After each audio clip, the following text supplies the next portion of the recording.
My self पायल साहू। आज का हमारा टॉपिक है हाइड्रोजन स्पेक्ट्रम। मेरा नाम हेलो एवरीवन, मेरा नाम टीनू है। आज का हमारा टॉपिक है हाइड्रोजन स्पेक्ट्रम। हाइड्रोजन स्पेक्ट्रम पढ़ने से पहले हम कुछ टर्म्स के बारे में पढ़ेंगे। सबसे पहले हम जानेंगे कि स्पेक्ट्रम क्या होता है। जब श्वेत प्रकाश को किसी प्रिज्म में से या किसी माध्यम से गुजारा जाता है, तो जो श्वेत प्रकाश होता है वो 7 रंगों में विभक्त हो जाता है या अलग अलग रंगों में विभक्त होता है। तो इन रंगों के क्रमबद्ध समूह को स्पेक्ट्रम कहते हैं। जैसे इसमें दिखाया गया है, व्हाइट लाइट को जब किसी प्रिज्म से गुजारा जाता है तो इसमें 7 प्रकार के कलर्स दिखाई देते हैं। इसे कहा जाता है स्पेक्ट्रम। स्पेक्ट्रम 2 प्रकार के होते हैं, उत्सर्जन स्पेक्ट्रम और अवशोषण स्पेक्ट्रम। उत्सर्जन स्पेक्ट्रम होता है जब कोई जब ऊर्जा का आकार प्रकाश को उत्सर्जित करता है तो जो स्पेक्ट्रम लेगा उसे उत्सर्जन स्पेक्ट्रम कहते हैं। ये उत्सर्जन स्पेक्ट्रम 3 प्रकार का होता है, रैखिक स्पेक्ट्रम, सतत स्पेक्ट्रम और बैंड स्पेक्ट्रम। रैखिक स्पेक्ट्रम का उदाहरण हम देख सकते हैं हाइड्रोजन स्पेक्ट्रम। सतत स्पेक्ट्रम का उदाहरण हम देख सकते हैं जैसे इंद्रधनुष। इंद्रधनुष में जो 7 रंग इकट्ठे जुड़े हुए दिखाई देते हैं उसे सतत स्पेक्ट्रम। बैंड स्पेक्ट्रम होता है जैसे मॉलिक्यूल का जब हमें इकट्ठी पीक्स दिखाई देती है उसे बैंड स्पेक्ट्रम।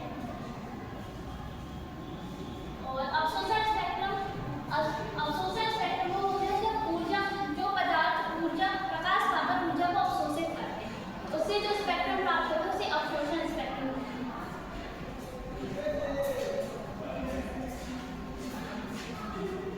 अब हम बात करते हैं अवशोषण संक्रमण की। तो क्या होता है? अवशोषण संक्रमण वह प्रक्रिया है जिसमें इलेक्ट्रॉन ऊर्जा प्रोटॉन को अवशोषित करने के लिए उच्च स्तर पर चले जाते हैं। उत्सर्जन संक्रमण वह प्रक्रिया है जब इलेक्ट्रॉन उच्च स्तर से ऊर्जा में वापस चले जाते हैं।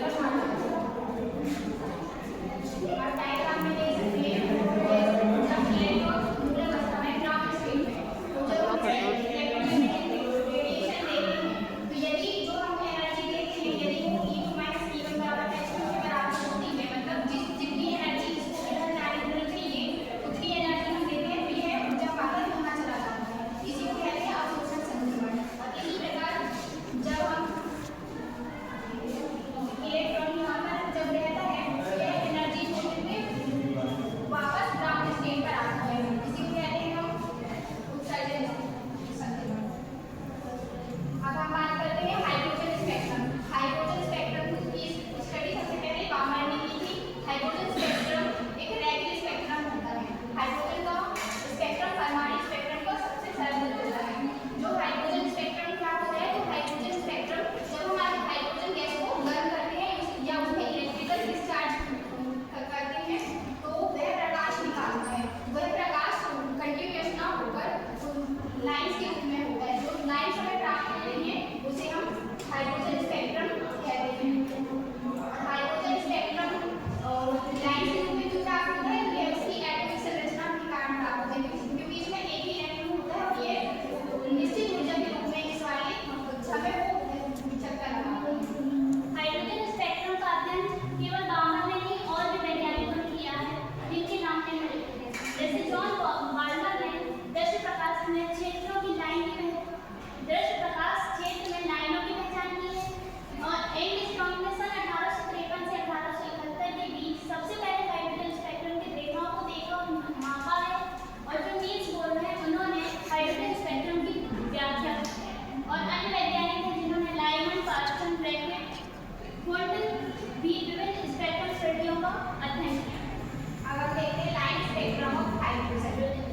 इसी को कहते हैं हाइड्रोजन स्पेक्ट्रम। जो लाइन्स के दिया हुआ इसलिए हम लाइन स्पेक्ट्रम ही कहते हैं।